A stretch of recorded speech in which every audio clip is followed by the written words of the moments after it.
আসসালামু আলাইকুম। Bright multimedia স্কুলের পক্ষ থেকে সকলকে শুভেচ্ছা ও অভিনন্দন।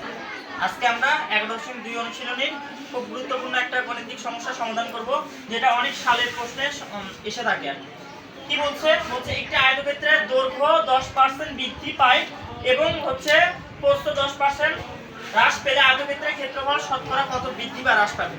তাহলে এখানে কোথাও আমরা জানি আয়তক্ষেত্রের দৈর্ঘ্য থাকে আর কি থাকে, প্রস্থ থাকে। যেহেতু এখানে কোনো দৈর্ঘ্য প্রস্থ কি দেওয়া আছে, দেওয়া না থাকলে আমরা সেগুলো কি করে নিব, প্রথমে ধরে নিব। তাহলে ধরি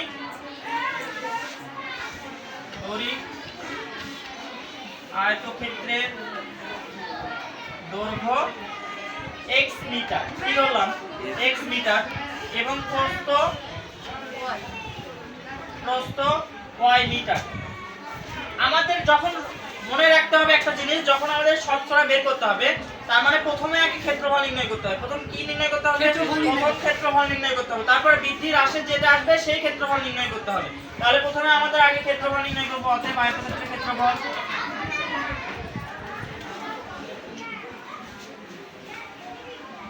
আয়তক্ষেত্রের ক্ষেত্রফলের সূত্র কি? দৈর্ঘ্য গুণন প্রস্থ বর্গ মিটার।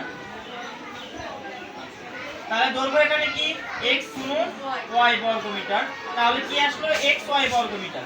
তাহলে এটা আমরা পাইলাম, ক্ষেত্রফল পাইলাম। এবার আমাদের কি বলছে 10% দৈর্ঘ্য যদি 10% কি পাই? বৃদ্ধি পাই। তাহলে 10% বৃদ্ধিতে দৈর্ঘ্য নির্ণয় করব।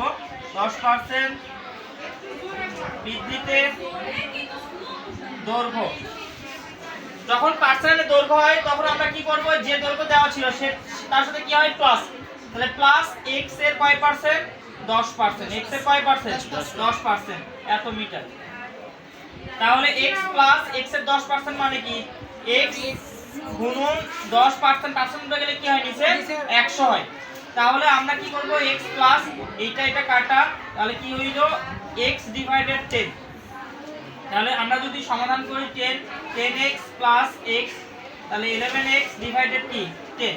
এত মিটার আমরা কি দৈর্ঘ্য পাইলাম, বৃদ্ধিতে কি পাইলাম? দৈর্ঘ্য পাইলাম। এবার 10% হ্রাস যখন বলবে তখন কি হবে? বিয়োগ হবে। তাহলে 10% হ্রাসে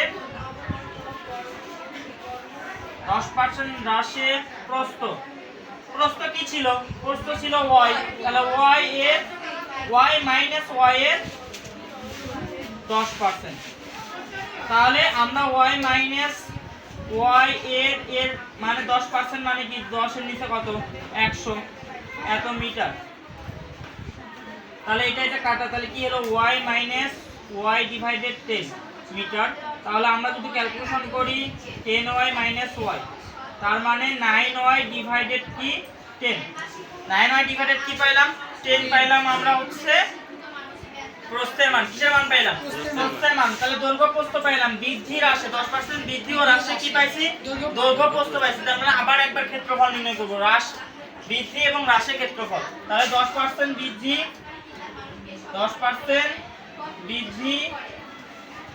ও হ্রাসে ক্ষেত্রফল।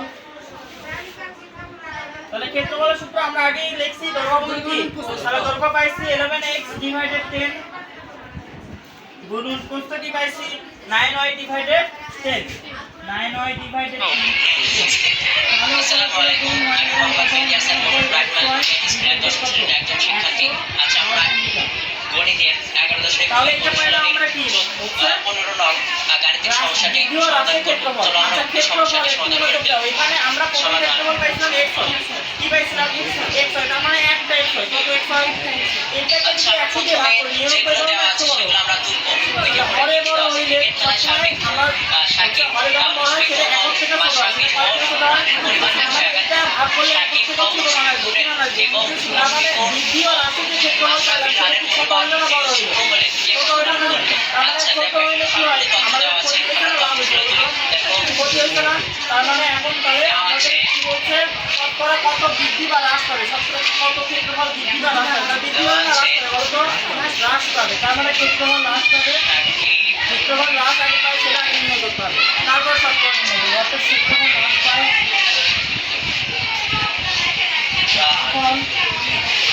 পায়, তাহলে আমাদের সবসময় বড় থেকে ছোটটা দিয়ে করতে হবে। কোনটা বড়? x y বড়, কারণ এটা একটা, এটা এক থেকেও ছোট, তার মানে xy মাইনাস আচ্ছা এই দুজনের রানের অনুপাত দেওয়া আছে 3:2 তাহলে আমরা যদি লসাগু করি 100 এবং আবার দেওয়া আছে এবং মুশফিকুর ও মাশরাফির রানের অনুপাত 3:2 এত বর্গমূল। এটা পাইলাম আমরা হচ্ছে হ্রাস পাইলাম।